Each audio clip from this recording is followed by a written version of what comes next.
ऐसा लगता है कि अब लोग इस नफरत के बहुत खिलाफ हैं, जो आपस में केंद्र सरकार जो की पार्टी है, जो जिसकी पार्टी की सरकार है, वो पार्टी देश में नफरत फैला करके लोगों को वैमनस्य पैदा करके आपस में लड़ा करके शासन करना चाहते हैं। राहुल जी ये नहीं चाहते।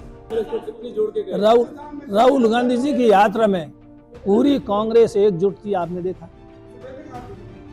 पहले भी एकजुट थी, राहुल जी की यात्रा में एकजुट थी और आज भी एकजुट है, आगे भी एकजुट रहेगी। अभी भारत जोड़ो यात्रा थी, उसमें राहुल जी भी थे, हम भी उनके साथ में थे। राहुल जी ने भी कहा ये जो इस तरह की कोई भी पेपर आउट होता है, इसके लिए किसी न किसी की जिम्मेदारी तय की जाए और उसके खिलाफ कार्रवाई की जाए।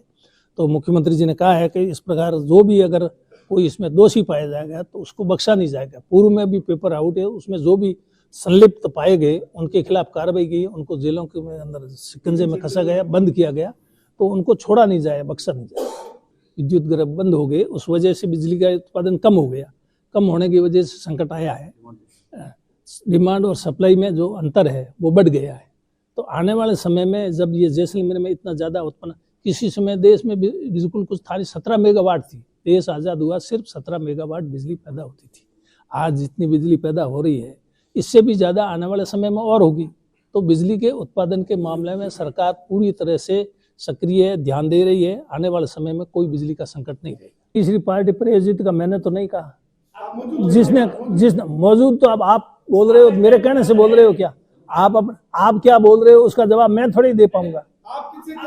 हरीश जी ने जो कुछ कहा उसका सवाल आप हरीश जी कीजिए, वही जवाब दे पाएंगे। मैं उनके सवाल का जवाब नहीं दे सकता, देने में सक्षम नहीं हूँ। वाकई में ऐसा है क्या राजस्थान में? आपको लगता है तीसरी पार्टी, आपको लगता है सीएम प्रायोजित है, ऐसा है क्या वाकई में? नहीं, मैंने तो ऐसा कहा ही नहीं। अब उन्होंने कहा है तो उसका जवाब वही दे सकते हैं। उन्होंने कहा तो उसका जवाब वही दे सकते हैं। मैंने ऐसा नहीं कहा। मैंने प्रायोजित का मैंने ऐसा नहीं कहा। आपको क्या लगता है, क्या ये बात सही है क्या? वाकई में ऐसा है क्या? अब ये तो आप उनसे पूछो ना, सही गलत का मैंने तो कहा ही नहीं। ये उनसे पूछिए, जो उन्होंने बात कही है उसका जवाब मैं नहीं दे सकता। और आपने पीड़ित का कहा, तो हम तो किसी से पीड़ित नहीं है। मैं तो किसी न सीएम से पीड़ित हूँ, न किसी व्यक्ति विशेष से पीड़ित हूँ, किसी से पीड़ित हो ही नहीं है।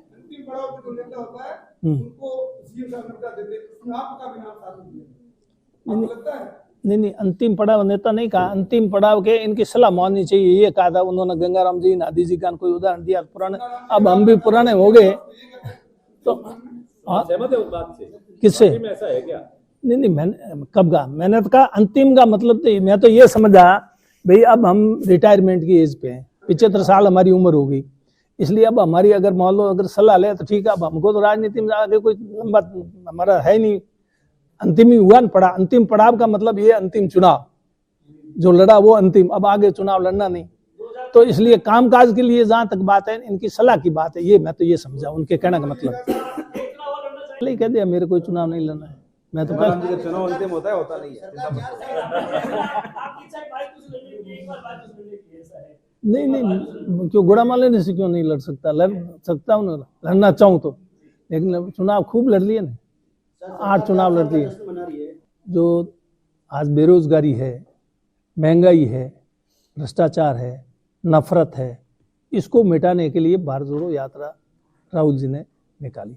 और राजस्थान से ये यात्रा अब हरियाणा में प्रवेश कर चुकी है। और राजस्थान में इस यात्रा का जो स्वागत हुआ, शानदार स्वागत, और जिस प्रकार से लोग इस यात्रा में सम्मिलित हुए, उसको देख करके ऐसा लगता है कि अब लोग इस नफरत के बहुत खिलाफ हैं, जो आपस में केंद्र सरकार जो की पार्टी है, जो जिसकी पार्टी की सरकार है, वो पार्टी देश में नफरत फैला करके लोगों को वैमनस्य पैदा करके आपस में लड़ा करके शासन करना चाहती है।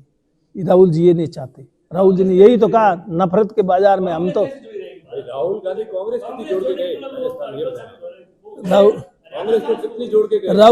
राहुल गांधी जी की यात्रा में पूरी कांग्रेस एकजुट थी, आपने देखा।